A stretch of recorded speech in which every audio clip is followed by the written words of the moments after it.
as a child, you find yourself being, or looking at your parents as kind of like this deity, like this all-knowing being, because, at least for me, my dad could do no wrong with my eyes. Because in my head, it was that thing of, and not only my head, but predominantly in the Zulu culture, it's like, no, you should know Zulu, but I shouldn't need to know Pedi, Venda, Sutu, Tswana. But I think I found myself being rather too impressionable, and because of that, like, you end up idolizing certain people, and then when that disappointment comes, I'm gonna be honest with you, guys, like the car lens thing broke. That was like no, not my guy.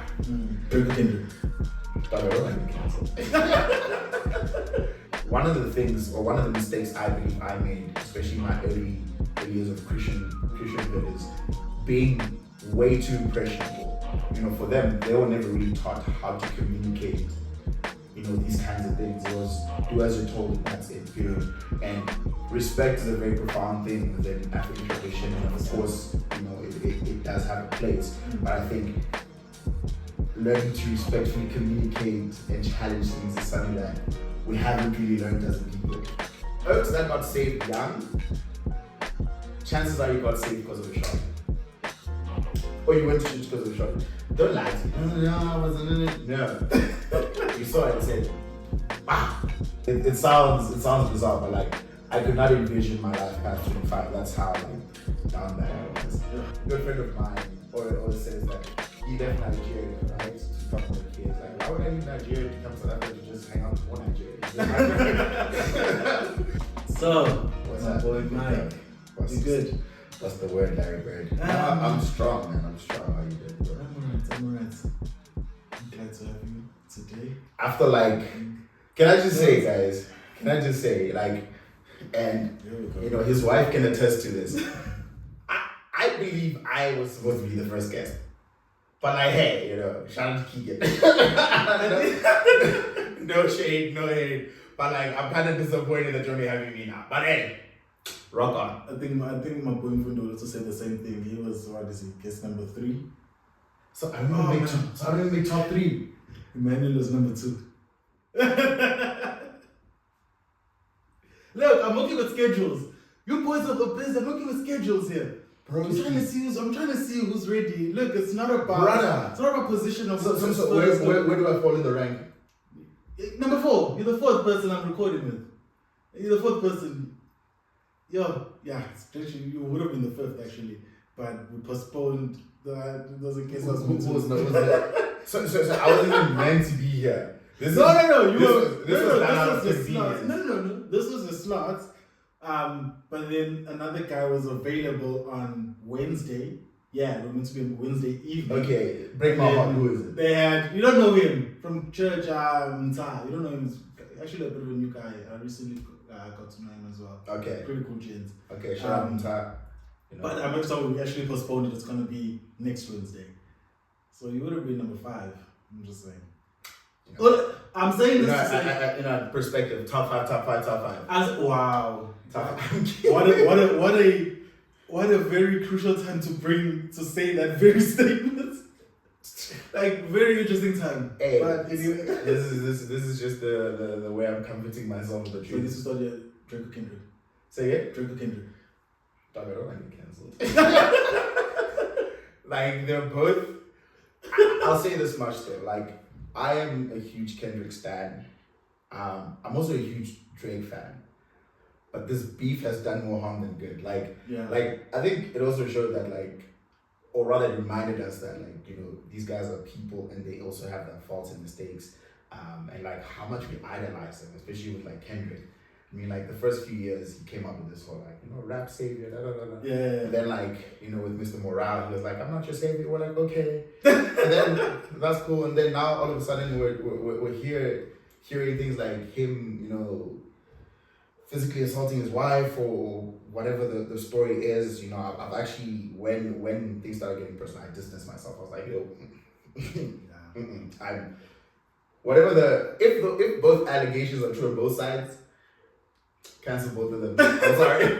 But if that wasn't the case, Birdie, In Kendrick we trust, man. In Kendrick we trust. In Kendrick we trust. Oh, wow. Listen. And I'm not talking about, oh, I listen to them. I'm talking about, you know, To Pump a Butterfly. No. Section 80, Yeah. bro. Like, I'm talking about the mixtapes, bro. Yeah. Like, you know, the Hot Pot 1. What you know about that? Hey! What you know about that?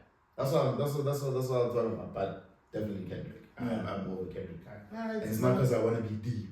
Okay, so let's For the rest of you guys thinking that. So we're gonna continue with this episode because he's given the right answer. Look, I as much I'm no longer so much into hip hop. Like I outgrew it, I guess taste change, but it's always just been a Kendrick thing. Like even as much as I don't listen to hip hop as much as I used to growing up.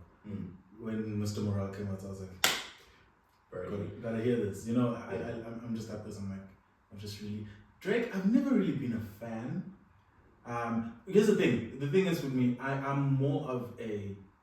I appreciate rap more than R&B. And when he first came out, it was more on the R&B side. Yeah. There was a similarity with Chris Brown. Yeah. You know, and I love Chris Brown because I think the dancer side of me just loves Chris Brown because I'm like, oh man, best dancer, best performer, you know, best performer.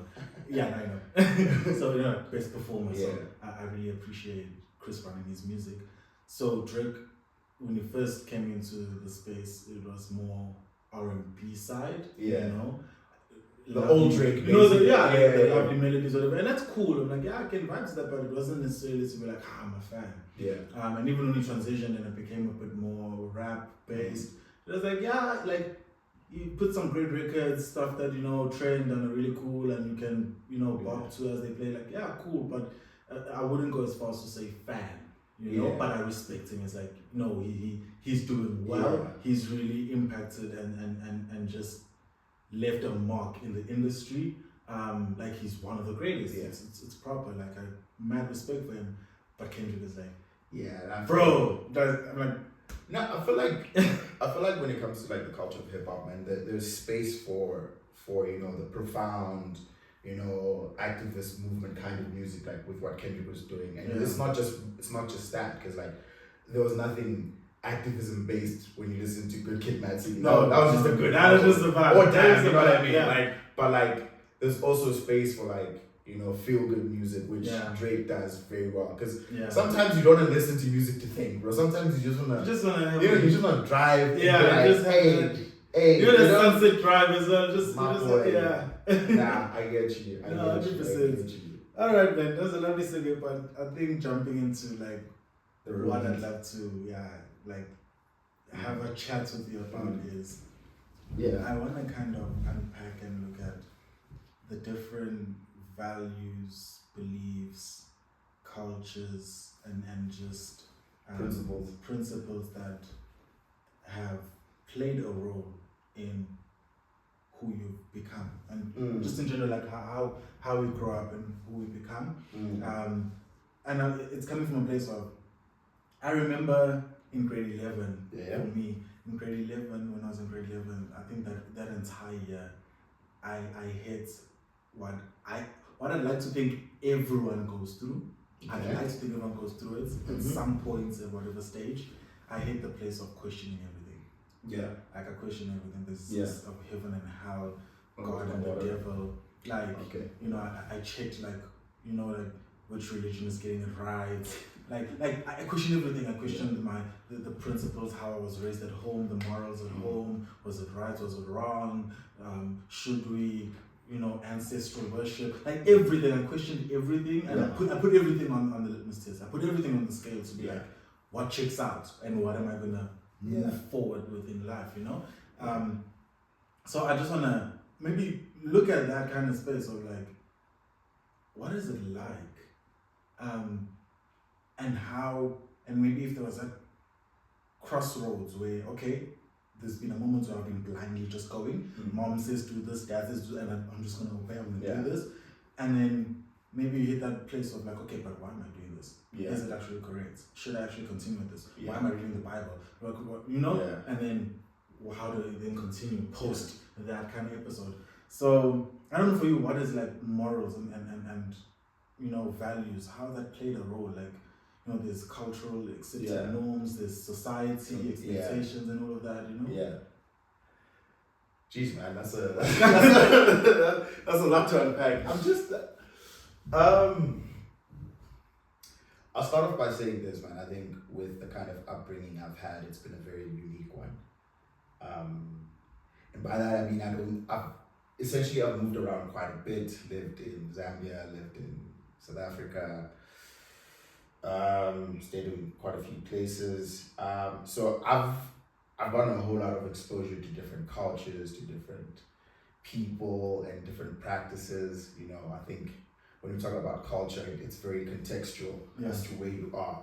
And yeah, man, like to begin with, again, with my mom being from Zambia, you kind of have this mix, so to speak, of like, okay, like this is what your dad believes, but this is what your mom believes, and like how do you now merge it? Like even something as simple as language, bro. Like I'll be honest with you, I grew up in a house where we spoke primarily English. Yes, guys, I'm that one of those guys. I'm not a coconut. Yet you look like such an African uncle. Brother, I'm not a coconut, but like I sort of am. Yeah. In terms of like values and principles and what I believe, I think it was first introduced to me from my dad mostly.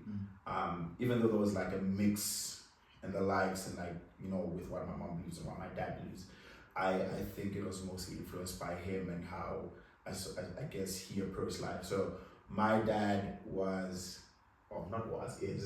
is he's the child of a pastor, you know what I mean? Yes. So I grew up in you're going to church no matter what kind of in my house. Sunday is not fun day. If you live in my house. Sunday is not fun day. Yeah. Sunday is 7 a.m. You better be up, ready to go, with your shirt tucked in, like your shoes are shining, and like Vaseline all over your face kind of situation. So for the longest time I was guided by, doing things for the sake of doing them and doing things because I've been told to do them. I think as a child, you find yourself being, or looking at your parents as kind of like this deity, like this all-knowing being, because, at least for me, my dad could do no wrong in my eyes. For the longest time, but as I matured, much like you, where you found yourself questioning everything and asking yourself like, why am I going to this place? Especially with church. I'll be honest, guys, I didn't like church. Not because waking up early, but more so I found myself being in this space where like people are very judgmental, right? I'll say like it's always a country. Like I remember growing up, I had to look at certain kids a certain way if they like church. Like why? I just want to wake up on a Sunday, play PlayStation, just chill. Like, you had those? I'm kidding. No, I didn't have those. I'm just saying what people do. Yeah. Bro, I don't have a console. Yeah. The only console I ever owned was a PSP. So if you're listening and you like to place me, I'd really appreciate the PS5. But yeah, sorry, it's only I've never. But yeah. I've really never like. But there's that thing of like you want to wake up and just chill. I want to just stay in bed or wake up to play with my friends, play soccer on the streets or whatever. Yeah. And then you're being told go to church. So yeah, some kids will be like, oh yeah, I love going to church. I'm like, you weird, mate. Again, you know when your timer says, yeah, your mother said you must be late. Yeah. Poison. You did not waste time. You knew. If you disobey, the consequences would be dire. So now for someone was like, I'm gonna lock my house. It's either going to church but you're not staying in the house. I'm locking my house. No one's in my house. That's crazy. I don't think that card ever got pulled on me. But then again, I just blindly went along with it for the most time. But being in church, again, like, I suppose, but also it was during a rebellious phase of mine, during my teenagers, where I was like, oh, these guys are judging me, what do they know? I'm gonna do my thing, what. And that was my perception of it. That's why I began to question like religion, God, whether this thing is true. At some level, people would be like, you guys are really great actors and actresses. Like, you're really invested in, like, especially when they will come with the Holy bro, and you're just like, like, I remember this one time in grade 11, bro, like, so we used to have this conference at the school I went to, because we had this club called the Christian Club, right? And they would host a conference around August every single year on a Friday.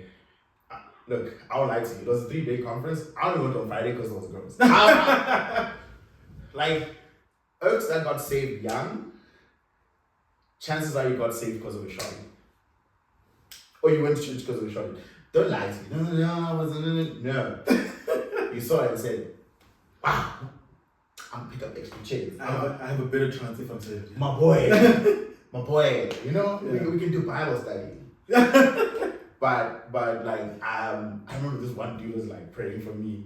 And like, bro, like, this man was basically like trying to choke slam me with the Holy Spirit, bro. I'm just like, bro, it's not working. You feel the pressure. Like, you just like, bro, this is, I'm standing on this is muscular pressure, not spiritual pressure. Like, you're not that guy, pal. Yeah. But like, that's fed into my skepticism Yeah.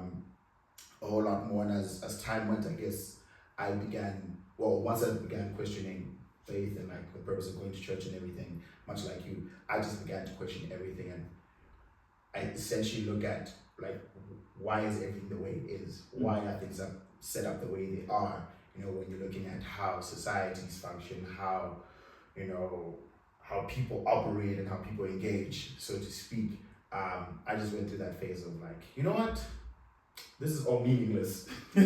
Like, you just like question everything because you don't have a conclusive answer. You're like, you know, maybe for the longest time, bro, that's just how I live my life. And it kind of resulted in some reckless decisions. Yeah. Because you're just like, oh, this is meaningless ultimately, so who cares? I care now. You know? Would you say, like, I'm trying to think, like, I'm like, for you, you've had a very diverse background. Yeah. So it wasn't as much as, I would just call you an African uncle. You didn't grow up like I get it. I get it. I look like I don't know, bro. I don't know what. His uncle is on a chop money, bro, at an African wedding.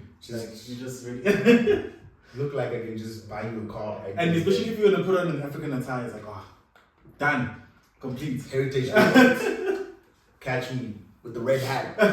Not Nigerian though, but anyway. But you don't grow up traditional, right? And for me as well, so to speak, I didn't grow up heavily traditional. There were some aspects of you know, being traditional at home, but it wasn't to the extent that I've seen in other households and with other people where it's like proper, like, you know, for those who don't know, I'm Zulu.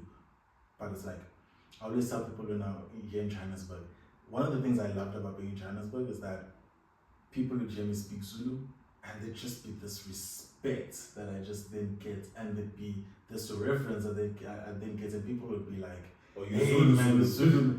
And in my mind, I'm like, okay, if only you knew, I am the most watered down basic Zulu gent. Like, if only you knew, I'm so basic. My man speaking that basic Uzalo Zulu, bro. Like, you know? Uzalo's even better than me. I'm not even at Uzalo level, bro. Is it? Like, it's basic, bro. Damn. Like, if you catch me in KZN, there'll be those Zulu people who will be like, your accent is weird. Like, my Zulu is not really there, but you know, I guess because it's of enough to get by. the cultural mix, how it's so, like, the cultural mix, how diverse it is in Johannesburg, the Zulu is really at even a lower level than my level. Yeah. So then I'm speaking, it's like, hey man, hey, Zulu man, hey, you know, and I feel it. I was like, yeah, that's yeah, I know the clicks. But I didn't grow up like heavily traditional. I even said, I'm like, I'm not from the home. I'm not from the rural places. I've never herded cows. I've never heard it like goats, or I've never, like, yeah, I can hold a goat, I can catch it, and I have some experience in slaughtering goats, but come on, I've never like herded any domestic animals. I don't know stick fighting, even though that's predominantly a Xhosa thing. I don't know stick fighting. You know, I don't have a traditional attire in my wardrobe somewhere, ibheshu and all that stuff. Like ready to run. I've never owned it, you know. I'd like to get it, but I've never owned it. But I've never been heavily traditional, you know what I'm saying? Yeah. And like, also from you, like you say, you know, you Zambian parents, grew up in South Africa, also lived in Zambia. There seems to be this mix and so much diversity, and you getting to know so many different people around. And I want to ask, has that been an advantage or a disadvantage, I guess, in the cultural aspect? Because what I've seen, I'd like to think, I think I'm already answering myself, partly of it is that it's not as, it's more of an advantage when you grow up with this diversity and you've been exposed to so many diverse cultures, because you kind of are more open-minded and you're kind of not in a bubble. Yeah. Maybe a cultural bubble or a traditional bubble. Yeah. In a sense. Has that been the case for you as well? I think it's yes and no. I'll say this much. The world is a lot bigger than you think, but it's also smaller if you're surrounded by small-minded people. And by that I mean, if you find yourself in a space where people only want to engage with what they know or what their exposure has been, and they don't welcome different or diverse backgrounds, you find yourself being ousted or outcasted, you know what I mean? Yeah. You know, because there's certain things you should be into as as a kid, you know what I mean? You know, you play soccer, you know, you need to, you know, the boys kind of situation. And like I had like a weird background, you know, like I was still into like anime and like geeky stuff, you know, like things that would be classified as, oh, that's white people stuff, you know? Nerd. Yeah, you're a black nerd, like what's wrong with you, like, you know? Yeah. Because like I should be playing sport, and you're just like, oh, I'm into cultural things, like, you know, like in high school I was part of the debate club, I did chess as well, you know, things like that, and people look at you like, why? And you're like, oh, because I actively enjoy this, and because, you know, like being in that environment, you realize that like people think a certain way and operate a certain way. So, you know, it does kind of put you at a disadvantage sometimes because you're not as welcome. But again, the world is bigger than you think, and you know there's a place for everybody, and like-minded people you will find if you seek that. Of which I think I found eventually. Well, like, okay, you know, I'm into this, but also not just being stuck in my ways and saying this is me and me alone. You know, it's also, I suppose, seeing things from their viewpoint and understanding their background. Just looking for individuals and people that are as open-minded to trying new things. You know, like. And I get what you're saying. It really is like it can be a disadvantage and advantage. And like I remember one of the cultural shocks when I first moved to Johannesburg was I kind of saw the truth behind. Hey, Zulu men are arrogant. It was like, yo, why are we catching all of this heat? You know, at first I was like, yo, what happened? What did we do? And then I would start to see glimpses of what they'd say when I'd go home and visit, like midterm breaks, you know, when I go home and I visit. Because now it's like, okay, I'm exposed to this culture, this dynamic, this diversity in Johannesburg, and I get back to Durban, and it's like, okay, you mainly have white people, Zulu people, and I feel Xhosa people. Yeah. You're not going to find any Sutus, Tswanas, babies. Even the Xhosas that you see, they speak Zulu. Yeah. You know? So I'd see that, and I started seeing the pride in Zulu people. And then, at first, before being exposed to Johannesburg, it was the pride was more in a healthy way of like, you know, proud of who you are, you know, like that good side. But then I started seeing the elements of the bad, and I was like, no, you kind of feel like you exist alone. Yeah, I started seeing when you look at it comparatively, now it's like you're outside of the bubble. I'm like, it looks like you there's nothing outside of KZN. The world revolves around, you know, like for example, a small example is like I'll meet someone. I remember even saying this to one friend back then in varsity. I'm not even sure which culture they were. I know this probably makes it sound bad. But I spoke in Zulu to them. Because the natural inclination was, I see the color of your skin. You black, you must be. Yeah. And then you're going to be like, I can't understand you. I'm like... They hit you with the dumelang. You know, I'm going to be like... And the question would be, how do you not know Zulu and you're black? Bro... that's like the proper taxi experience, bro, at MTN. And that was me. And this person, I think it was a female. This person's like, well, you black and you don't know Sutu. Ooh.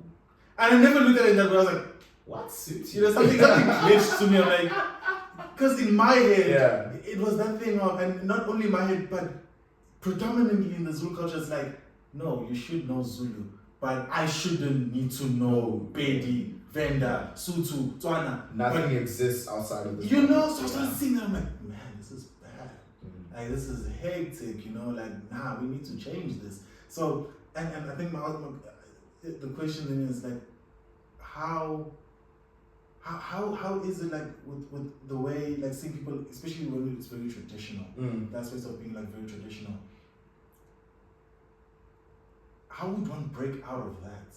I guess would be like, how do you break out of that thing? Because you start seeing how you alienate yourself from the rest of the world. You alienate yourself maybe from potential relationships, friendships, networking, and then building certain relations, you know, just professional, any kind of engagement. You kind of really alienate yourself, and you kind of just live in your own bubble. And there could be things that you can learn from other people, different ethnicities, different cultures, that would really make you a more well-rounded person, better professional, better person in the workspace, whatever the case is. So, like, how then does one begin to break out of that, I guess, cultural bubble, traditional bubble of like? Man, I don't even think it's a complex thing, man. I think it only comes down to a decision, as you as an individual, to say, okay, again, the world is a lot bigger than I think that it is. Yeah. Right? And if your exposure is, or if your environment only provides you with this kind of, or these kind of people strictly, then you have to make a conscious effort to engage with people that are outside of your cultural background or belief system, just to try and understand and empathize, man. I think more than anything, dude, like, before culture, before ethnicity, before race, you're a human being, you know, and you have hopes, dreams, beliefs, you have things that, you know, make you happy, make you sad, and, you know, vice versa. So I think making that conscious effort. I'm not saying everybody you engage with that's different from you is going to want to be your friend, but I think the more you allow yourself to get exposure without feeling threatened that your belief systems are, like, you know, being attacked. Because I think that's where the issue lies. Like, when I say something that might be, you know, counterintuitive to what you believe, now you feel like you need to stand up and defend this thing, as opposed to engaging and asking why. Like, why do you believe that your belief system supersedes mine? Yeah. You know? Sure. Like, just trying to understand, like, why, what are the differences, and what also do we have in common? And where can we connect? And are these differences something that can be worked through if we want to pursue any kind of relationship? You know? If that's the case, then I think you have a good starting point. It's not the end all and be all. I'm not saying that. It's a lot more complex than that, because there's different, you know, factors going into any kind of relationship or any kind of exposure. And also, bro, giving yourself time to actually grow, man, and, like, actually, you know, get better. Like, I think it just starts with the desire and the decision to do it more than anything. Like, if you've grown up in KZN your entire life, or you've grown up in Pretoria, as the Afrikaans people would say, okay, let's see what's out there. Let's see what's, you know, and it's very common to engage with different kind of, like, people if you're in you know, in a metropolitan kind of city. Like I honestly believe that within South Africa there's no city better than Joburg, because this is a cultural hub of different people, man. You're gonna have all sorts of backgrounds and, you know, different people from different countries coming here, you know, in pursuit of the same thing. We're all here to hustle and, you know, make a life for ourselves. But ultimately, man, it comes to the decision, you know, that, hey, like, there are people, you know, that are like me within Joburg, but there are also people who aren't like me. A good friend of mine always says that he left Nigeria, right, to come work here. He's like, why would I leave Nigeria to come to South Africa to just hang out with more Nigerians?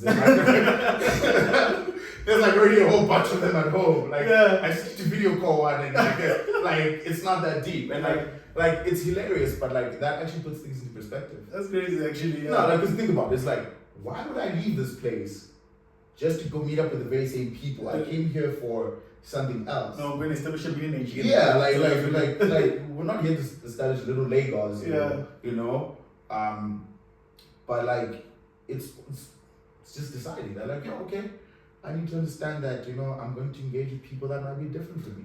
And I get that. I remember for me, it had to be one of the ways I kind of started getting out of that mindset of, oh, you know, Zulu's the superior, no, you need to know my language. Yeah. Was I had to be like, oh, no, let me take the initiative to understand. Let me actually surround myself with different people. Mm-hmm. Because I remember it would be, even now, I still have that excitement if I'm in Johannesburg, wherever it is. I remember one time I'm with my wife, I think we were at a disc Shout out to Mama Z. I think we were at a disc camp, and then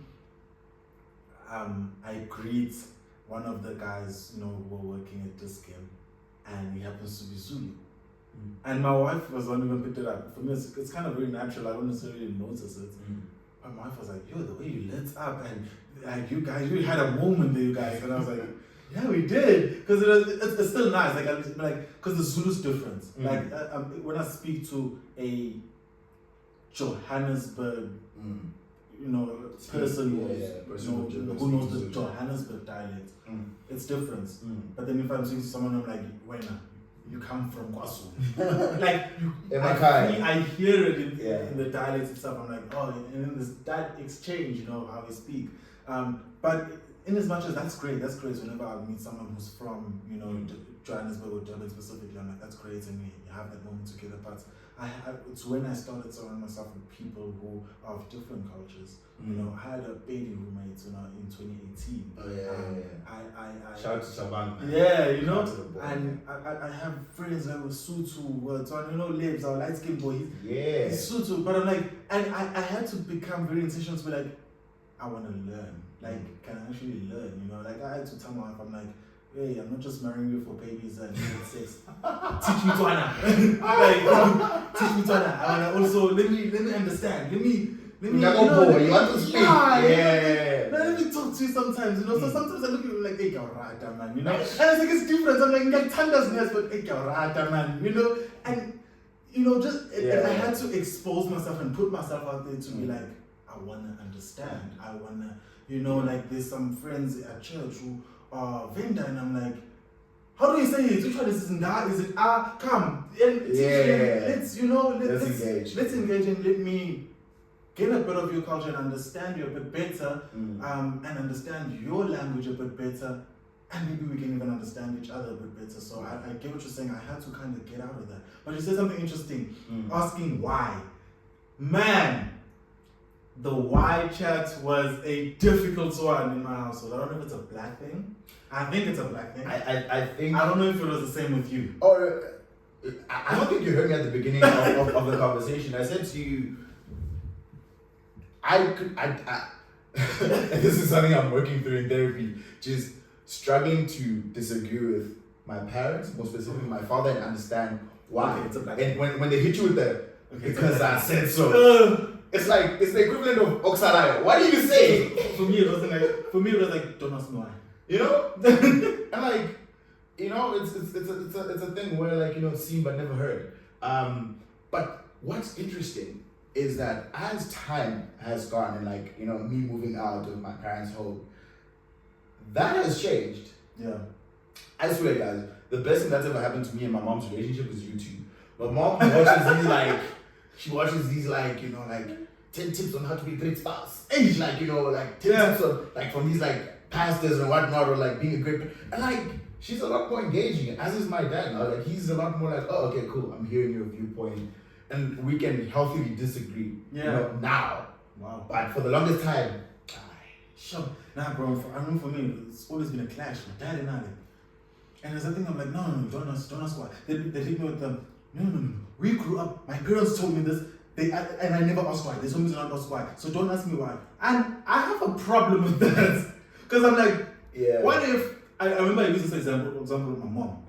I'm like, let's take an example. Hypothetically. Your grandmother told your mother told that, you know, this is the best recipe for this, you know, chicken roast. Okay. And they use this dish, this casserole dish, and it's been passed down generation to generation. Yeah. So now you're using this casserole dish. And You're now passing it on to say, this is how we make our chicken roast here at home. It is this casserole dish, and you put this, you have to put potatoes as well in there, and put some carrots, whatever, and this is how you stuff it. This is the marinade for it. This is the casserole dish, and it's like this. Your mother never asked your grandmother why, and you never asked your mother why.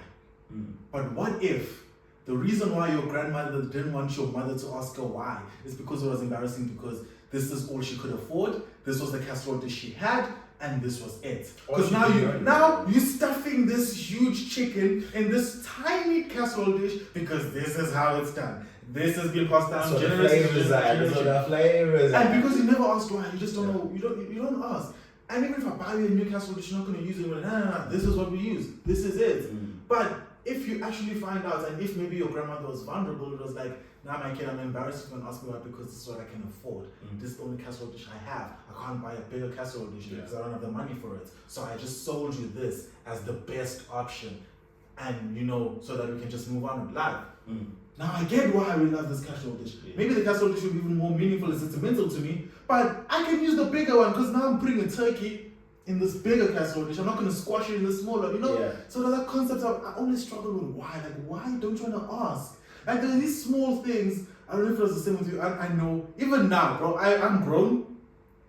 If I'm walking by the streets or whatever, and I see a hearse passing by, I'm going to touch my head. That's crazy. Yeah, it is. But we grew up with this idea, those like myths or what is it called, as a superstitions or whatever, where it's like, if something happens, do this. It's like the touch wood kind of stuff. It was one of those, like, you see a hearse, touch your head. Touch your head if you see a hearse. So even now, I find to see a hearse passing by, I'm like, what? But why? And maybe there's truth to it, but at least tell me the truth. Let me understand. And I feel like with tradition, it's been that thing of, we've done certain things growing up, and it's just been a thing of you being told. But you're not given the understanding behind it. And if you want to ask, and you're asking for why, you're seen as a rebellious child, an arrogant child who doesn't want to take instructions, because I actually want to understand. I'm not fighting it. Give me some context. Let me understand why am I doing it. Like that for me was always just such a challenge. I'm like, guys, like, tell me the why. Why? I think. Sorry to interject there. I think, man, and I guess this is happening to me. The older I grow, I think it's also understanding, the upbringing that they had, and that they had their fair share of challenges, and that there always seems to be this breakdown in communication from generation to generation. You know what I mean? I'm sure like Gen X and baby boomers don't see eye to eye. Gen Z, millennials, and like, stuff like that. So for me, it's like, it's also understanding that, at least from my experience, that, for them, they were never really taught how to communicate, these kinds of things. It was do as you're told, and that's it, period. And respect is a very profound thing within African tradition, and of course, it does have a place. But I think learning to respectfully communicate and challenge things is something that we haven't really learned as a people, if you get what I mean. It's more so like, okay, like, you're asking me why, are you questioning me, are you disobeying me? So learning to, at least from my experience with my parents, learning to bridge that gap. And I think it really happened. It really happened for me when like I moved out of that house and started making money for myself. Because it's like, oh, I'm not on your payroll anymore. So it's like, it now comes to, can you trust, You're like, mama, yeah. But like, it sounds silly, but like, it's almost like within Black culture, like, you only get an opinion once you're able to put up money. True. Like, to make something of yourself now, your voice can be heard. You have to buy your way into respect. Crazy. You know what I mean? Because if you are the useless uncle or the useless brother or sister that's doing the rubbish with their life, you cannot speak. But the moment, we say, our child can talk, he's there in Joburg, he's working a very good job, he's married, you're looked at as this model figure of what a good child should look like. So even what I have to say. Yeah, like now you have the backing. You know what I mean? Sure. And I think like with the concept of respect and being able to communicate, I think you also need to understand that, you know, you also kind of have to get some buy-in, because you can't just willy-nilly just shoot off, because the problem with youth, or, you know, during this stage of youth, is that it comes with a certain sense of arrogance. It comes with because I asked you have to do it. No, they don't. So that's why you find like there's that breakdown in communication, because why? But in her mind, it's like, this child, there's many things they don't understand, X, Y, Z. And I'm not saying that what they or how they approach things was correct, but I think it's also understanding that, like, there's a certain way to go about it, and there's a certain tact. And the problem we have with, especially as young people, we come with this, you know, delusion and belief that, hey, because I said it must happen. And it's like, no, that's not how it works. You know, the older you get, you know, the more you learn tact and how to, you know, position things. Because it's not what you say sometimes, it's about how you say it. 100%. You know, and your approach. So when you come, no, why would it? No, okay, I just don't understand why. I'm not saying it'll work 100%. Yeah, sometimes you still be like, but Mama, why do you do that? Don't ask me why. Yeah, sometimes you just, sometimes there's no tact to it. Sometimes there's no tact. But I've realized that when you when you basically have that, like, backing of, like, oh, okay, this guy's done well for himself. He's adhered to our teachings. He's adhered to what we've taught him, and he's made a success out of himself. Therefore, he can speak.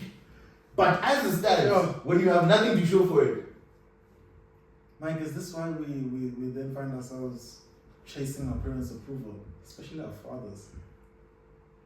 Man. Because, like, I think we should do a podcast, not to think about it. That's what Tuesday is, man. That's what no, man, I'm just Joanna about it. Like, I was just thinking about it. It's like, you see this, and I've seen it so much, like, in I guess in my culture, where there are certain milestones that are just so profound. Where, for example, it gives you that access. For example, you buy a car. The first thing especially in a black household, especially in a black household, one of the first things you do when you buy a car, you take it home. Yeah. And your dad, most probably your dad, is gonna test drive your car. And you're gonna drive it to dad in the passenger seat, and you're gonna kind of, you know, show him the performance of the car, whatever. Or you're buying a house. Like, I've seen this, you know, I go to like housewarming. I was speaking in the black context, you know, or the Zulu context in this case. You will go, maybe it's a housewarming, and you'll see the kid giving, you know, the parent the tour, and, you know, first free. House that I put first free. And it's almost like, now I'm asking, so now, you know, you're saying this, and I'm like, is this the rites of passage? It's like, you're trying to get the approval to be like, okay, so you made it. So, and now I can respect you. Now I can hear your opinion. So, I'd say yes and no. I don't think it's as simple as that. I think ultimately, it is a cultural thing, but it's also dependent on the kind of individuals that you're dealing with. Yeah. Like, again, people are allowed to evolve and grow over time. And just because it happened with you as the firstborn, doesn't mean that might be the case with the thirdborn. True. Like, I've seen that firsthand, bro. Like, for me, it was, I had to fight, and hey, Dad, look, I did this, Mom, look, I did this. You know, and it's like, yay, you know, well done, okay, now you can speak at family meetings. Now they're asking, what do you think? So, when I come out, what do you think? Should I buy this sound system or not? You know, when the serious family meetings happening, like, things are happening, now they're being asked. You're like, oh, really? Like, I mean, I remember the first time that happened. Like, I was like, wait, I'm allowed to speak? That's crazy. But, like, I think it I suppose it varies. Because, like, I speak as a firstborn. So, for me, I had to, like, work through that and, like, kind of earn the right to speak. Whereas with my brother, he doesn't have to do that as much. In fact, he can speak a lot more freely with my father. And I think over time, he's also realized that, like, if I want to have this kind of relationship with my children, you know, I don't have to make it seem like it's based on performance. But man, this is why are we saying quarterly targets for our relationship now? Why are they milestones? What's happening? KPIs. Eh? Mid standard. No, like I think it's contextual, but like if you want to speak generally, I think that is the case where you almost have to earn the right to, you know, to speak and, you know, to be able to question certain things. Especially like when you've now gotten off that payroll. Like, dude, if you want that kind of situation, early, get off that payroll, start holding it down for yourself. It's hard, bro. Yeah. It's hard, but like, I think that's how, you know, things take place, because now it's like, okay, like you don't have the financial backing from your parents, so let's test and see whether the things we've hoped to instill in you as our child come into effect. And when you're able to now, you know, sustain yourself and help others, that's when they can see, oh, okay, the things that we've done, they've worked. Sure. So now you can now contribute. It's almost like I like the idea of it, like, you know, like with like an undergrad degree, the first, like those 3 years, they're telling you what to do. Now you're going to honors, you know, you graduate, now you're honors, now you have to contribute. Yeah. It's like, it's almost like that. It's like, okay, what is your research? What are your viewpoints? That's how I like to say, you almost graduate from the just being this, being told, taking it, now you have to contribute, because we've given you the tools, we believe. We've given you the foundation. Now, how you decide to build your life and how you go forward is based on you. So I jumped the gun. So I basically jumped the gun in that sense, because you were like, foundation. I didn't go graduation and let you tell me now I can. I was like, listen, I'm taking this jump right now. You know, for me it was like pretty much in like early years, like first year of varsity. I remember having to go home and tell my Zulu traditional, not so traditional parents that, listen, I found Jesus. I'm saved now. I'm not forgetting his panther. I remember that chat. I remember the chat when you went home and you had to have the no longer going to the altar. No. When you had to tell Momsy, I don't want to do this. Like, I'm no longer going to slaughter the goats. You know? And that was a heavy chat to have. My mom always said, like, she's been the most supportive in my journey. Shout out to Mama she has this approach. I don't know how she does it, honestly. I mean, I always say, I'm like, her parenting techniques. I feel like someday I'll write a book about just being that woman's son. I feel like there's so many things where I don't know if she was winging it or she trusted God so much, but she did some things where I'm like, I don't know if I'll do that with my kid. That was risky. You know? It's like, no. But I got to see her grow with me. I got to see her grow, like how her parenting techniques would grow and change as I grew and hit certain milestones. But that's what I'm saying. I didn't see that with my dad. But that's what I'm saying, is that like it depends on the person. Yeah, definitely. Like if they want to be invested in, you know, in that kind of growth, as opposed to just being this authoritarian figure that just tells you what to do. Like, dude, I always say, give people a chance to evolve. 100%. And so so my mom was the most supportive one. So I had a taste of both. My dad was the authority. This is the authority. This is what he says. It's that you can't tell him anything. Once he's spoken, that's it. You don't put in your opinion. My mom, on the other hand, there's a line. You know, there's that invisible line. We don't cross this line. But there was this understanding and this support, and of like, I'm understanding. So now at that stage where now I'm like, okay, I'm no longer at home, because obviously I'm studying in a different province, so I'm kind of independent. But I still need you because I don't make money, so I need you for food and rent and whatever. But I'm not in your house, so I'm not under your direct rule in the house. There was kind of that understanding with my mom when I had to bring that news of like, listen, I'm not doing this. I'm not taking this journey in my life.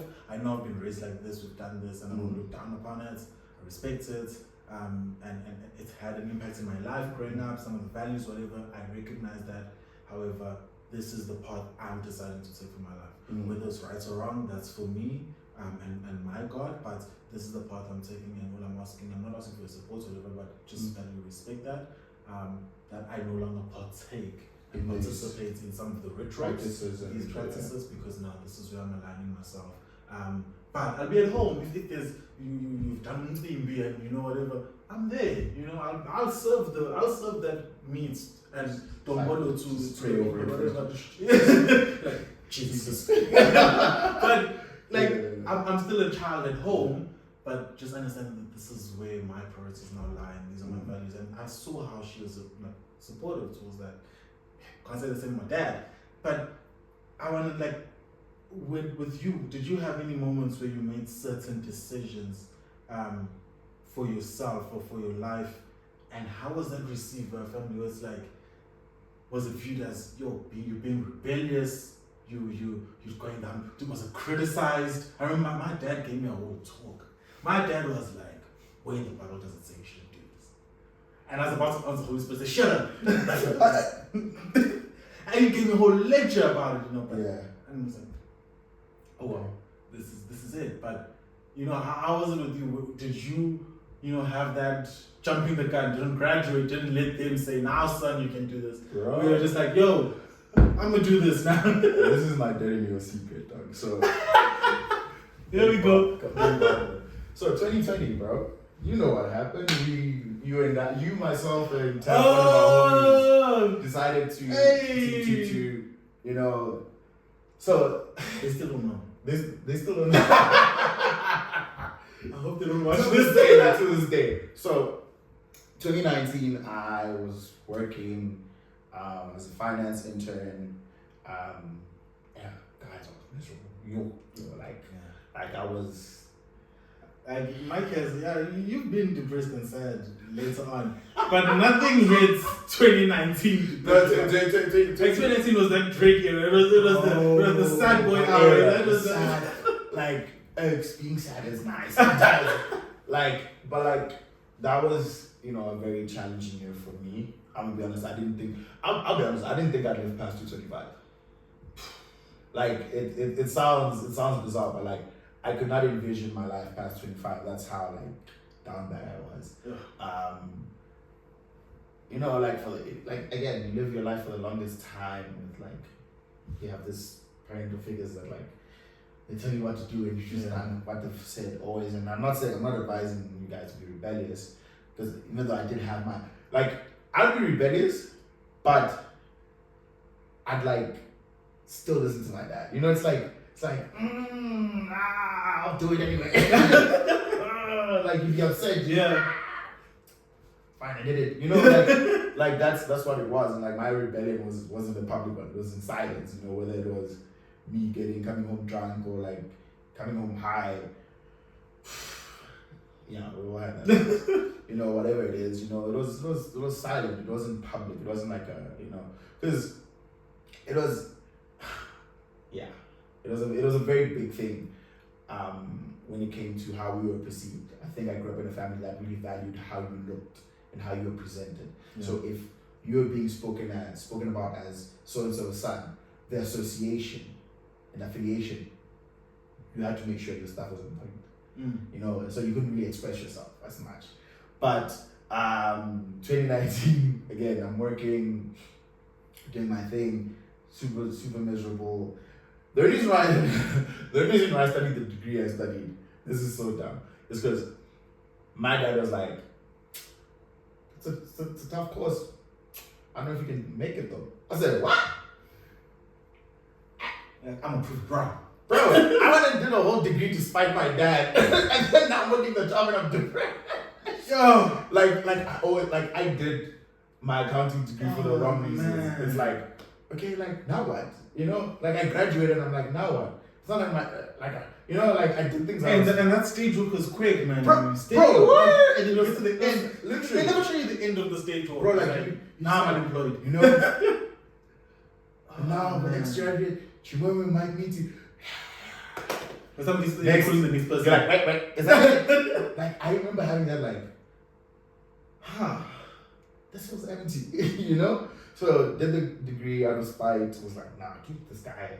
What is he saying? He doesn't think I'm smart enough to do accounting because my dad's he's a CA. So I'm what? What does he not think your boy got it? I remember, hey boy, finishing top of my class even. Poison. start working, you're like, this isn't me, dog. I don't enjoy doing this thing. Super depressed, whatever. Anyway, December comes around, my contract is up for renewal. They're like, nah, no ways. Like after the performance you gave us, it was bad. Like it was like a lot of people don't know that. Like it was really crippling. Like it was like can't get out of bed sometimes. Some days you just like, why am I even alive? Kind of thing. But no, you don't have to be sad. It's okay. Well, you're alive. It's fine. Yeah. You don't have to. Yeah. Like if you do, just say shout out to Mike, man. He was cool. But yeah, I decided I needed a change. And much like you coming to Johannesburg, having grown up in Pretoria my whole life but not being in church, when I came to Hillsong, I found God, found Jesus, and like I really loved what it was about. That's where a lot of my viewpoints is shaped now based on faith, but I'll say more so church than faith, and we'll get into that in a minute. We'll dissect that in a minute. But so started serving in youth, guys. I don't know if you guys know this.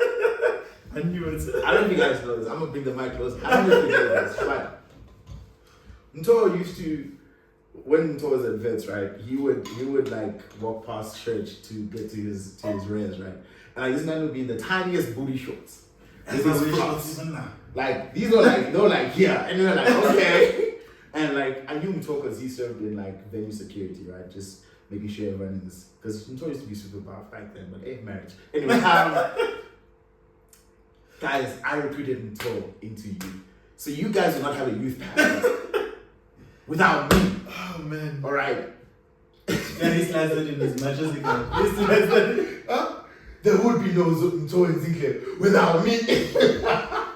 No, that's a lie. That's actually a lie. But yeah, no, I recruited him into but like, what we were doing in youth, man, I just found it so profound. Like, like engaging with young people, bringing the gospel to them, just building church, man. And like just what we did was so profound, and like it did so much good for my soul that I was like, I think this is the move. I was like, no, wait. Let me just stay here. Like, I get it. You like the skinny jeans, the nice shirts, and like, preaching. Oh, I get it, Mike. You speak very well, but like, slow down. So 2019, still serving in youth, doing my thing. And I go back to Zambia because my parents live in Zambia. I'm just like thinking about 2020, what's gonna happen. Where's my life? So you're going to Zambia, you already know the contract to say. Dude, I already know. I'm not planning, Joe. There's no plan, like Joe. Oh, I remember too. I gave no plan. 2019, the chat was you're probably going back to Zambia. Yeah, I was like, bro, because like my dad had set me up with some role at KPMG there in Zambia as well. He's like, yo, just come here. So I'm like, I don't know. Like, I don't know. Like I wanted to I was on this whole thing of like, I need to carve out my destiny. But essentially 2019, end of 2019, I'm thinking, man, what do I want to do with my life? Like, I've tried everything, dude. Like, I've gotten the degree that felt empty. I've gotten the job that felt empty. Okay, where's the place where I find joy the most? Oh, church. Okay. I'm just chilling, bro. I call this man. I was like, yo, you good? Yeah, I'm good. How's home? Yeah. Yo, I'm thinking about doing the internship. This man pauses, he's like, I'm thinking about doing the internship.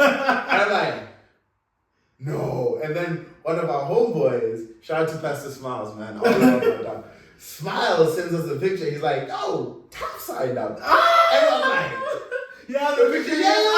I'm like, yo, I remember that picture. And I'm like, yo. Maybe I'm tweaking here. Let me just breathe. Okay, breathe. Calm. Now, mind you, 2018, I had spoken to the former youth pastor, shout out to Brandon Gonzalez, miss you, bro. And he was like, yo, bro, you should do the internship, man. And I'm like, what? Nah, bro, there's no way. Like, dude, it doesn't pay. I must pay you to serve my church. By the way, I still owe the money for internship. I paid like 2 months and then I Actually, no, I sweat equity. I worked my way through it. Smiley, come get the money. Sweat equity, my guy. But like, so like, I'm like, okay, internship. So 2018, I brought the idea to my dad. He's like, no freaking way. 2018. Yeah, I said, no freaking way, dude. He's like, no, you're not doing that. You're throwing your life away. Da, da, da, da, da. It's like, okay, sure. 2019, end of 2019. I'm like, you know what? Like, dude, I come to a crossroads here. Man. Like, I don't feel like, I don't know. I just need something. I just need a change. Something meaningful. Something. So, again, I chat to him. I chat to Smiles. I say, yo, I want to do the internship. Everyone was like, what? Money Mike? No, wait. Money Mike. Corporate Mike. No. He's the guy you go to, like he's the fuck. Like, I remember when people found out that I was doing the internship, they were like so confused. Like, what? It's like, but dude, you're the corporate jet. You're the guy in the suit and the tie. And you're just like, I have crippling depression. I need I need something, man. Like, I just need to find God, man. All right. So December, I say, Smile, email me the documents. I reprinted on my dad's printer. Send it back. Okay. I remember coming back to SA. I had gotten my December check. I had a little bit of change, and when I got back, my contract was done, but the student needed me for a month just to help with just beginning of the year rush. And I was like, okay, cool. I remember I got that check. I think I used to make like $6,000 back then. We're coming from. Made $6,000 back then. I remember like rent was like 3.9. Yo, that's a whole nother. Like you're getting crippled by rent. I just want to live. I just need a place to stay. So I remember like getting my last check, bro, and using that money to pay for like internship the first 2 months. Oof. But when I took it that entire year, was just me deep diving into faith. Like that was literally it. Yeah. Like I just I just went head first, had no plan, no means of making money. All I knew is that like I knew I needed to be there. So calm. First month of internship, we do that. Okay, cool, things are fine. Parents are like, yeah, how things going? Like, yeah, okay. So at home, they know you're still working. At home, no. At home, I told my mom like, yo, no, look, I'm looking for a new job. So my parents were under the assumption that I'm an unemployed student, right? Oh yeah, because you're still studying as well. Yeah, I'm still pursuing my post, right? I'm an unemployed student. I technically was. I was just also an intern for church, right? So it was like,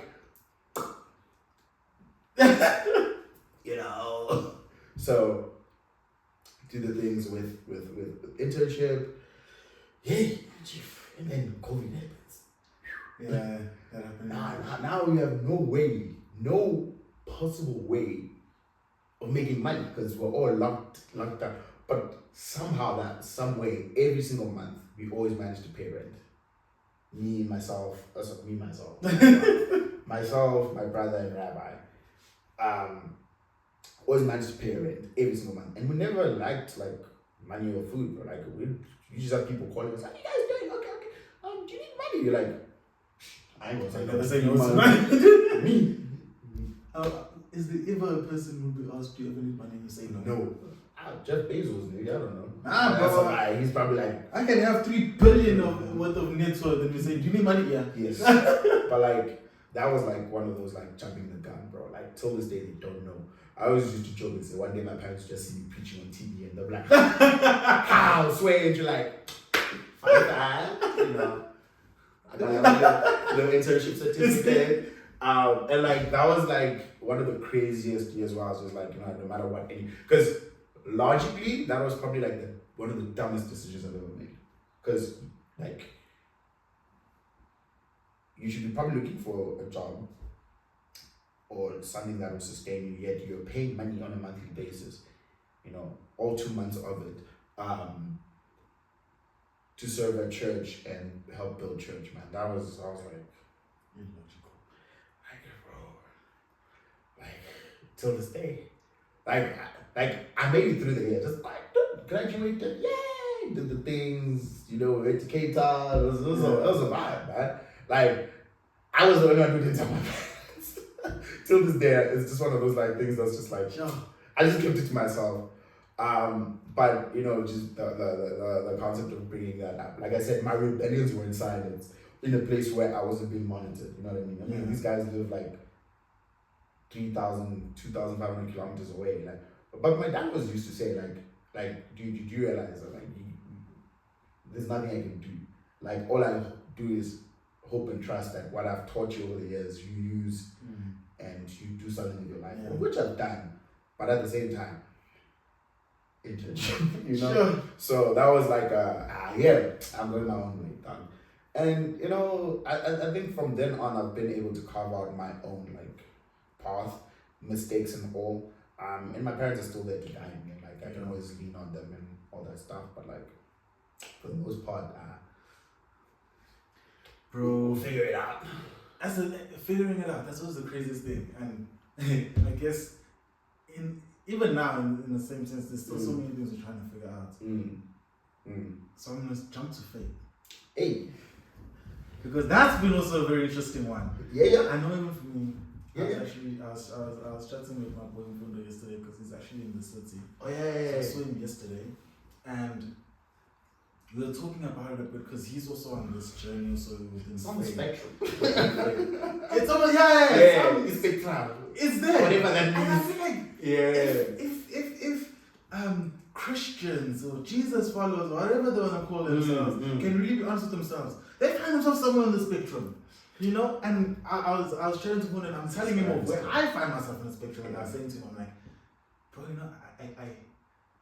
I didn't tell you this, but recently I quit being Christian. He's like, what does that mean? Oh, he's like, what does that mean? I'm like, no. Wait, you told him that? Yeah. Okay. I quit being Christian. What do you mean? I'm like, no. I realized, like, Christianity is not different than any of these other religions. And that's what it is.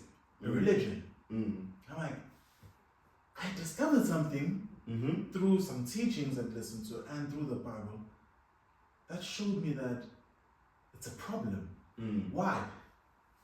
Jesus, the man, in his time on earth, more specifically in his 3-year ministry on earth, that we have accounted for, his main enemy was religious people.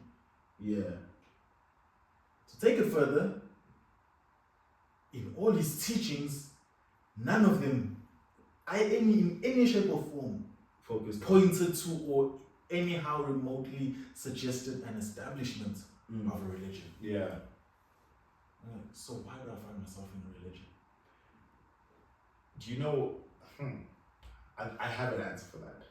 I have an answer. But okay, so for me it was my chat, and I was like, that's why I'm like, I'm kind of Christian. I'm kind of no, like and I know you kind of also had that similar kind of journey for yourself as well. So again, it's this thing you're trying to figure out yourself. You're figuring out morals and values. How has that shaped? Because here you went head first, dove right in, internship, building church. I regret nothing. And fast forward, how did that go now? The faith aspects of it. Woo! So I'm on this journey right now of radical honesty. I think we've touched on that quite a bit in the last few encounters. But essentially, post internship, I think I realized that my viewpoint of the faith or of my faith in God and Christ was primarily conditioned through the space of church. You said earlier, like you're like church. Because there's a slight pivot, but like, and the reason why I say that, I think, is that, at least from my viewpoint, is that there's a way in which, things are set up right now that that has basically made the faith accessible, and it's through these establishments, through churches, through communal gathering, which is vital. Yeah. Which is vital because as believers, it is of the utmost importance that we gather and as the saints and commune. But at the very same time, like being very careful, or at least establishing for yourself, like what is of God and what is of what the church has made you to believe. You know what I mean? About God. Yeah. So one of the things, or one of the mistakes I believe I made, especially in my early years of Christianhood, is being way too impressionable. By that I mean it's like, this guy seems to be doing it right. Like he's this person, this pastor, this role model seems to be doing it right, and they fit the archetype of what it is to be a healthy, successful Christian man. And because that's what you look at, you know what I mean? You're like, yo, this guy, I'm not like, dude, like it comes to a certain level of popularity, dog. When you're that guy in church, you know what I mean? Yeah. Like you pull up, you dress well, oh my God, you speak well, oh, all of a sudden you find yourself on a platform. You're just like, hey yo, I'm doing it big, dog. I'm out here, but like that's not the essence of it. You know what I mean? Like that's not the essence of it. And I think I found myself being way too impressionable and not, I suppose, questioning enough with the right person. And by that I mean like taking it to God as much as I needed to. And because like you look at certain people and you're like, dude, this person represents the life I want to live. Because you go to a Hillsong, bro, like everyone is like really well dressed. Everyone like for some reason has a jean jacket. Bro, you're like, oh, I need to get a denim jacket. Everyone, like by the way, this is like 20, this is pre-2020, yeah, 2018, 2019, right about there, you're like, yo, everyone's got the glasses, you're like, I can see fine, but I need glasses, you know what I mean? Because clear glasses, it's very enticing, it's very welcoming, and like, of course, there's nothing wrong with that because people are allowed to, present themselves the way they see fit. But I think I found myself being rather too impressionable, and because of that, like, you end up idolizing certain people, and then when that disappointment comes, I'm gonna be honest with you, guys, like the Carl Lentz thing broke me. That was like no, not my guy.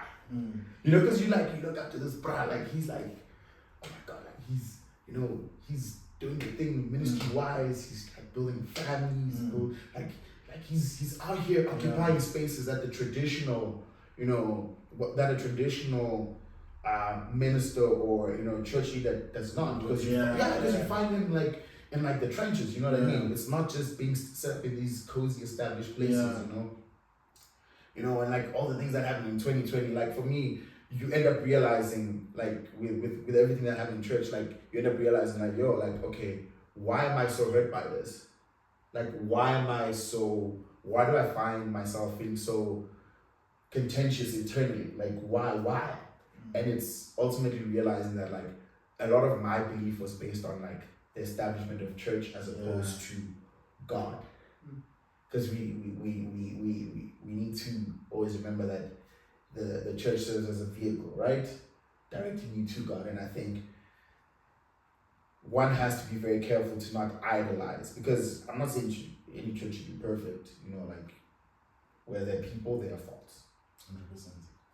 I'm not saying, oh, Hillsong is a bad one. No, I'm forever grateful. Like this relationship wouldn't be a thing, bro, had I not, like, Hillsong boys, Pastor boys, one is doing offering, the other is doing the word, the other one is hosting. You're just like, hey, we taking over, boys, we taking over. But like, it's at least for me, it's been trying to understand who God is really, and also understand who I am really, and like, outside of the space. So I personally stepped away from church. This was, I believe, 2020. No, 2022. No, 2023. 2023. Early. Yeah, Jan 2023. Because 2022, that's when I was still in church. I was still actively involved in church at that time.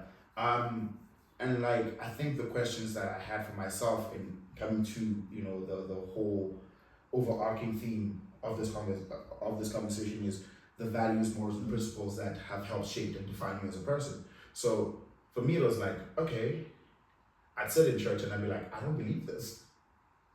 I'm like, I'd listen to the word and I'm like, I don't believe this because there's this hurt that I'm carrying here or this level of disappointment, right? Yeah. And that's something that I've worked through, but also realizing that like, okay, so who is God to you actually? Not because Pastor so-and-so said it, but like, who is God to you for you? Like, what is your understanding of him? I think it's very easy to be a parent and, you know, and say the right quotes and, you know, present yourself the way you need to present it. I think at some point I found myself prioritizing, you know, packaging, the packaging opposed to the actual product. You know, you're focused on like, ooh, like it looks like, you know, it looks like it has its acts together. You know what I mean? It works. Yeah. It looks great. Like when people look at it, they're like, I'm going to the board.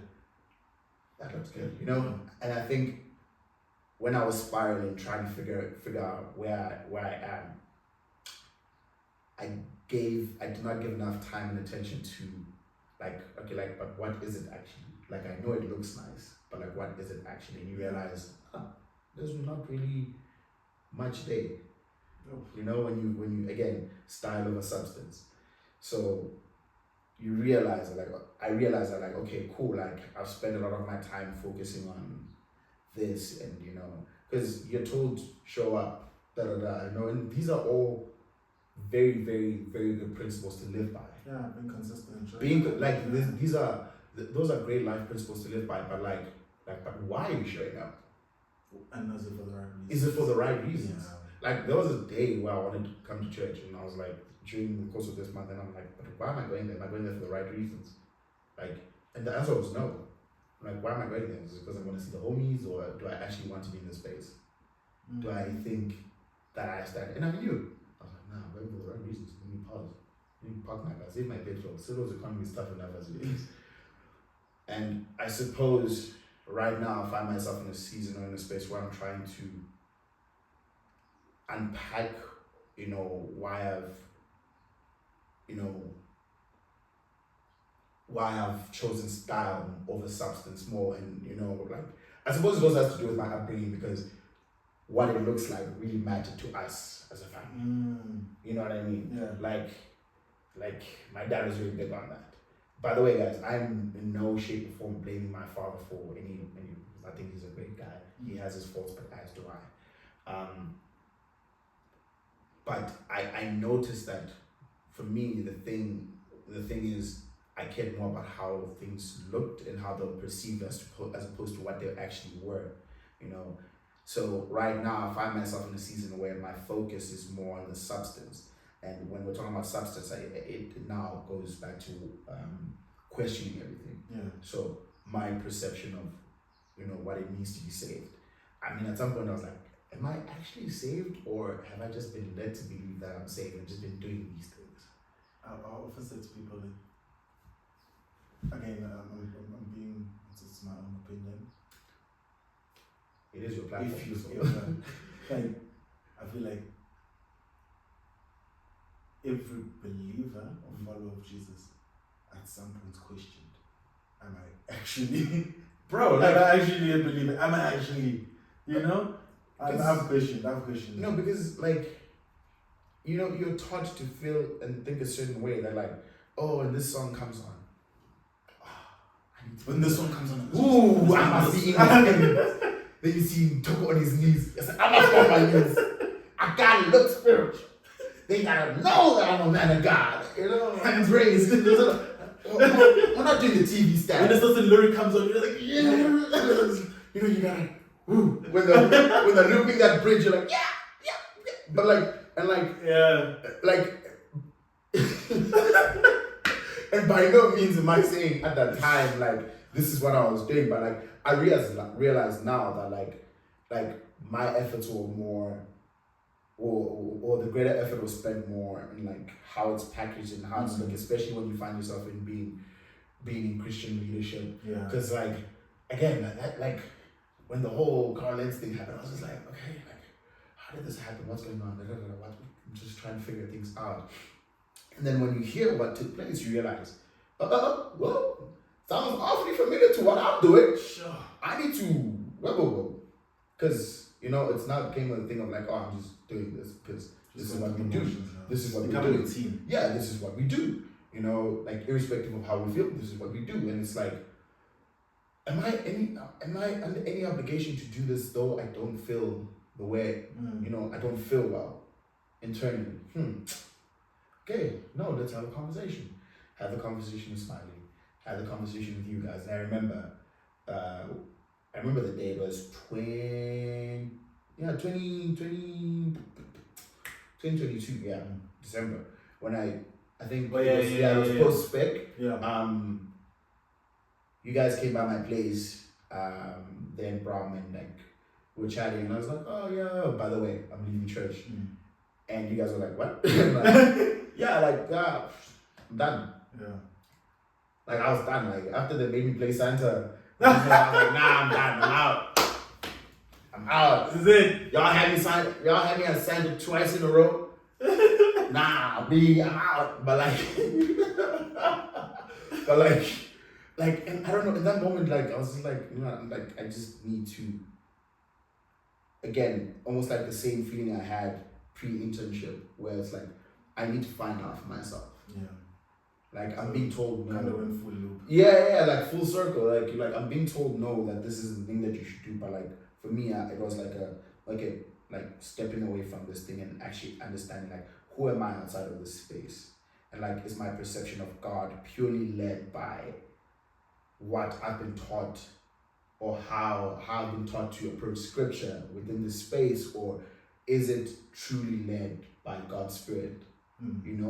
Are the revelations that I have truly of God, or are the revelations I have, taught by somebody's understanding of God? So it's like, okay, we have all these voices going on here, and it's good to lean on the wisdom of those who have been on the journey for much longer than you. But I realized my relationship with the Holy Spirit and being able to discern and understand things was not where it needed to be. Therefore, I just found myself being too impressionable. Being just taking on things, but never actually like testing this thing, or filtering it. So it then became a case of like, I have all this incredible wisdom and incredible knowledge and incredible understanding of Bible and scripture, man. I mean, you and I did Bible college together. Shout out to the dropout. I dropped out of Bible college. It's complicated. Oh man! Like he completed you did the 2 years, yeah, completed. Yeah. So you actually have your. I owe them some money. That's how. I pay. Well, it's not the tuition. It's late submission fees. I submitted a few assignments late. Thanks. You got it. I need to pay that. No, they need to understand that God's time is the best time. And God said, you don't put a deadline on my assignment. God says, okay, God had commissioned you. But I have all this wisdom, bro. Like I have all this knowledge, but it still felt like, what's missing? Like I feel like there's a gap there. So it's now been a case of understanding, or trying to define and self-actualize who I am and who I am within Christ, and like what does that look like for me, and just like the people around me. I think as well, and we had this conversation, when you've led your life based on the constant responsibility and perception of others, like you realize that where do I actually stand? Especially now when those perceptions are no longer there and those responsibilities are no longer there. 100%. It's like, okay, who am I now? What do I do? Like I'm not looking after coffees, the cafe anymore. I'm not looking after youth anymore. I'm not looking, no more title, no more nothing. Like you walk in and out of this space without any expectation. Like, who are you? Yeah. And I didn't have an answer, and I still don't have an answer. Sure. I'm working through that right now to try and understand. What's your deal, man? And you said something interesting, about how you started questioning, do I know God for myself? Yeah. Do I know God for me, and who is God to me? And I want to throw the question the other way to say, do you know who God has called you and wants you to be? Where has God purposed you? So that's a very good. Because we sometimes usually look at who God is for me and who God is to me, but who am I meant to be through God's lens? So that's something I'm also working through currently. I think again, like certain archetypes and role models that you might look like, you might look at, because previously it's like, no, maybe, dude, I'm really good at this speaking, but maybe, hey, Smiley, put your boy on Sunday. Like put your boy on. Yes. I gotta work. The people need to hear this. Revelation. You see, I found myself driving the other day. And the Spirit said to me, my son, I thought I was meant to be that. But I've realized that over time, and also understanding that God does not waste a season, and also does not waste the skill sets that you've garnered over a period of time, even outside of your space, outside of your existence and operating outside of Him. Like, I realized that I think for me, it's more so to do with like being an apostle, and by that being the guy that goes to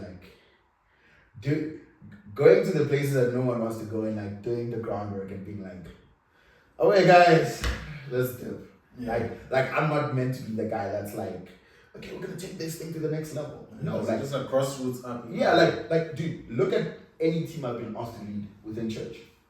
Tribal Wars. That's the first team I led, right? All I did was establish structures, establish systems, boom, boom, boom, boom, boom. This is what we're doing.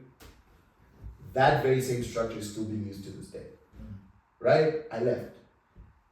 People have taken over. Chico's taken over. And you've seen what he's been able to do with it.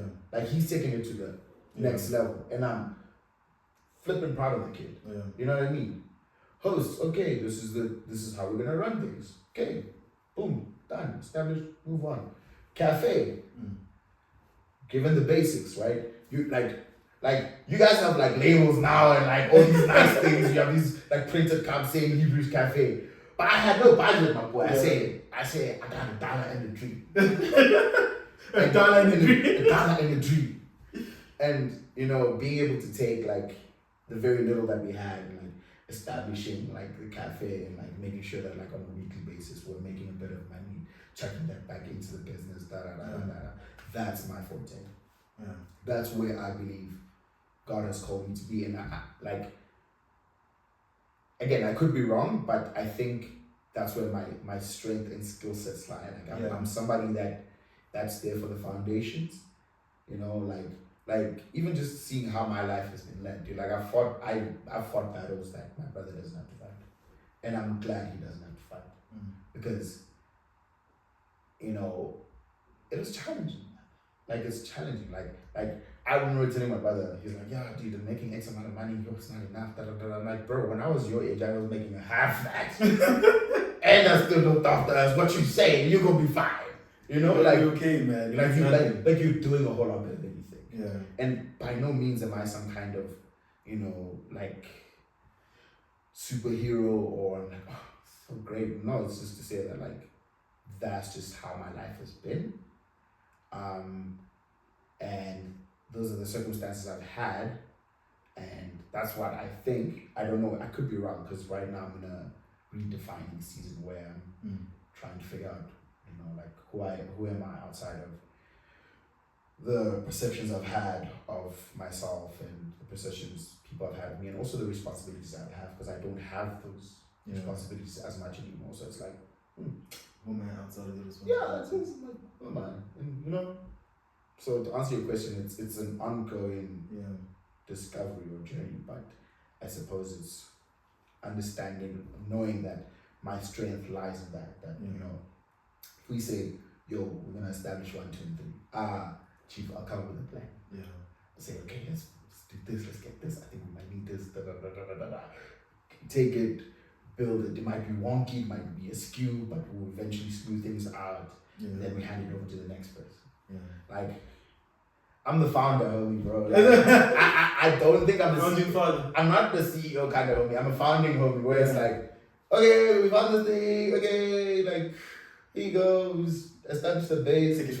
Put in some structures. I suppose. Here you go. Take it to the next level and see where we can go. I think like not to say that I don't have vision to take it there, but I think I know my strengths lie more so in that. More so in that. So I think the last one I'll ask then is, like, because we've looked at our family side. Yeah. Families. Yeah. So now, who is Mike the Man becoming? Or who is currently Mike the Man versus what is society expecting Mike the Man to be? I don't think I can speak on behalf of society because I guess it is the whole caption of Indota Must.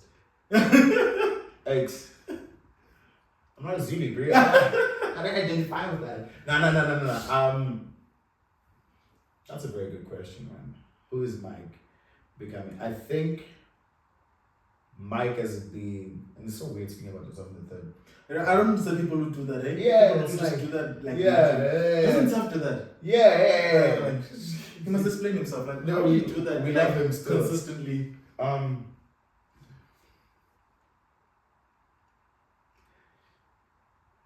Excuse me. Who am I becoming? I think now I am becoming somebody that is a lot more empathetic and patient with himself. You guys are probably expecting like a super like, oh, what, I'm gonna be this person. But I think I'm becoming somebody who's becoming a lot more empathetic and understanding with himself and realizing that if you don't have to be the person that has all the answers all the time. Sure. And yes, you may have had a interesting and challenging upbringing, but like you don't have to be the guy that like has to jump in to every single solution. Like you don't have to be the guy all the time. Like you can let other people do it, and also give yourself the time and space to actually breathe and just enjoy where you are.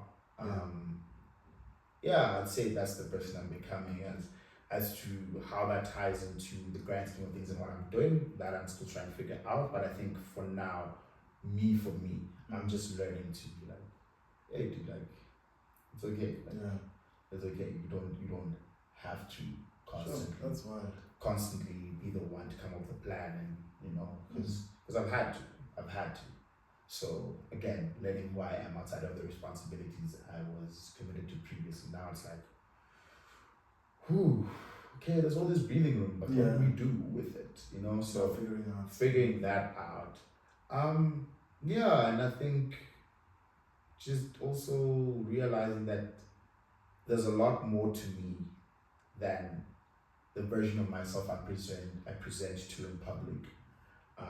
I think it's very easy to become this version of yourself that's a lot more accepted.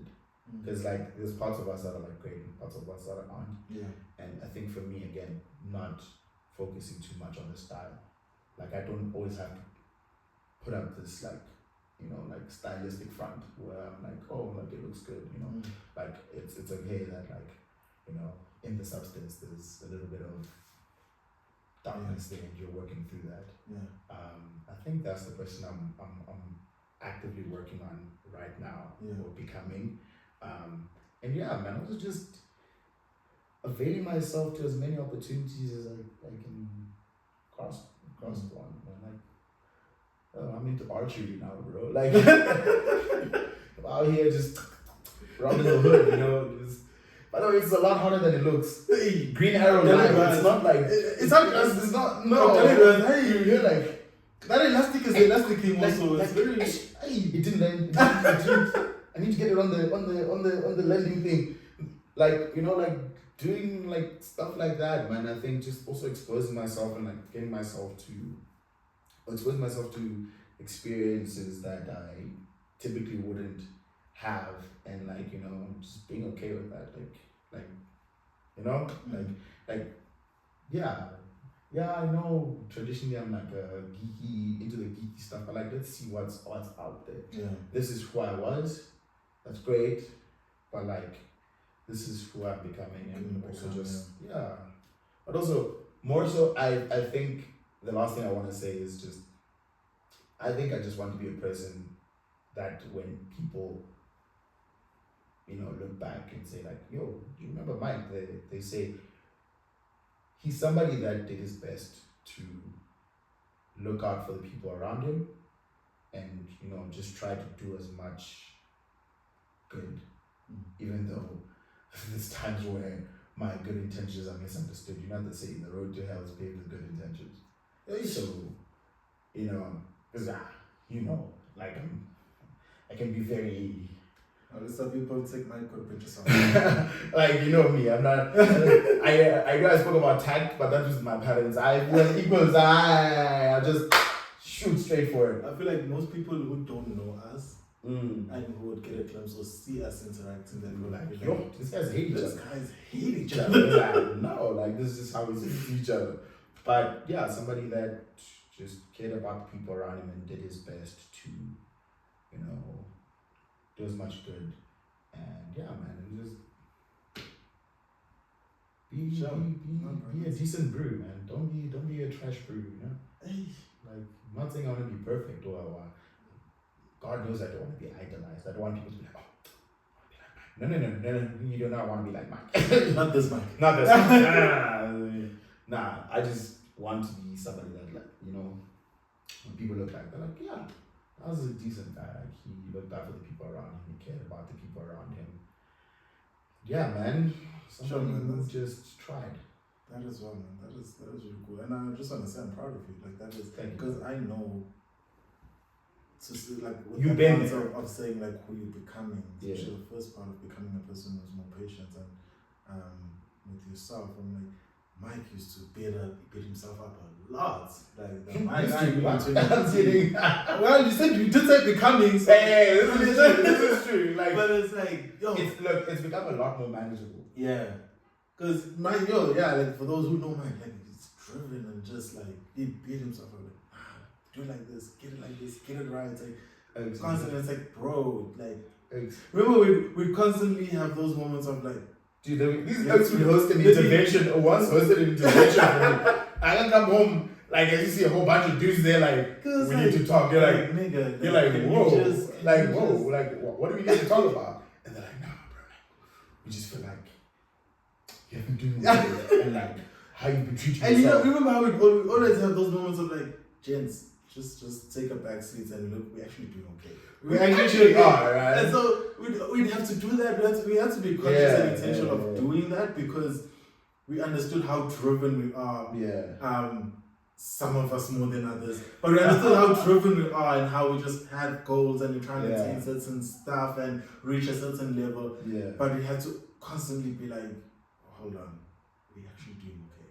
We're actually doing okay. We're good. And then, okay, let's get back to the grind. Yeah. So I'm proud of you, man. Like that's really great. And I think it's something that a lot of gens can learn from as well. To say, I think it's predominantly with males where you're chasing a bag. You're trying to provide a better life. Maybe it's you're trying to provide a better life for your family back at home, or you for yourself. You're just trying to establish yourself as a man and be like, this is who I am, this is what I've built. You're trying to build your empire, whatever the case is. Yeah. And you can get so caught up in trying to pursue that utopia where to the point where now you neglect yourself. And there's nothing more destructive than neglecting self and finding out once you have the great house, you've become the North Guard, you have the nice car, you have the status, you have the corner office, you're the VP or MD, and then you look and you say, but I feel empty and lonely and I'm neglecting myself and I don't have self-love. Bro, I'll finish off by saying this. This is something that my former partner told me. And she said, I see the hard work that you're putting in and everything that you do, but just remember, or just review every once in a while who you're doing this for and who will actually be there once you accomplish that. Oof. Because if it's a case of you going after it and losing, you know, the thing, the reason why you worked as hard, because you always say, nah, I do it for the people around me. Like, what people? Where are they? Like these same people you're looking after and like caring for, like you do. How often do you see them? Like, how often are you engaged with them? You're gonna accomplish this, and you're just gonna end up bitter because you're like, these people are ungrateful, and I'm like, I was like, ooh. Are you sure you love me? Sit down. Why are you doing this? Yeah. Tuesdays for therapy. It's Wednesday. You know, you're like, but like that really put things into perspective, and I think there's nothing wrong with ambition. There's nothing wrong with being driven, but I think again, substance being the focus, the reason why you're doing it. Is it an actual reason, or is it one where you want to look a certain way? You want to look like the hero, you know, because we read, you know, in folklore, we read about these virtuous heroes and how they did things for the great good for the people around them, and like, you know, and it's like they're admired for that, you know, but it's like, are you really doing this for the right reason, or are you doing it because it looks right? You know, so yeah, bro, that was okay. Let's take a little rain check here, and it's resulted in me stopping certain things, because it's like, okay, like I'm doing this for the wrong reason. No, let me stop. Let me put the brakes on this thing. Let's reevaluate. Like, am I expending time and energy into this thing because it looks a certain way? You know, like, yo, it's like I care way too much about what people think. I need to stop. I need to not necessarily stop, because I think it is important to care about what people say, especially if it's people that actually matter to you. Yeah. But I think, you know, again, deciding like, are you more interested in what it looks like because they've said this, or is you don't need to get to the place. what's at the core of it? What's at the core of it? You know, do you know that? Do you know the truth? If you know the truth, then you carry on operating from that sense of substance. It's a case of nope. Because hey, my man, people are fickle. They'll switch on me like that. Yep. Hey, what? Today you are know that people are fickle. I am people. Yeah, I am people too. I am people.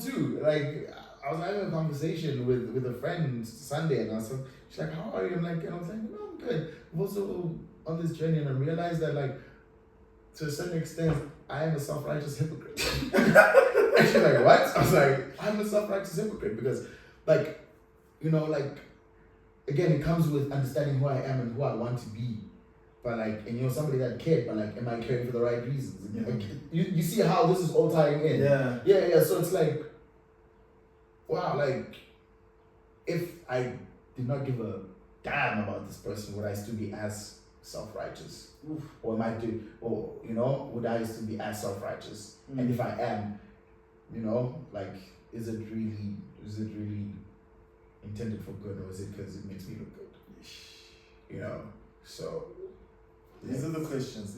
Yeah, those questions. Me, I'll be duking it out. I'll be duking it out with my journal, being like, yo, hand it over to my therapist. You should be like, dang, son, crazy. Sure, my boy. Thank you so much for the chat. Appreciate you, it, man. This is good. This is really insightful.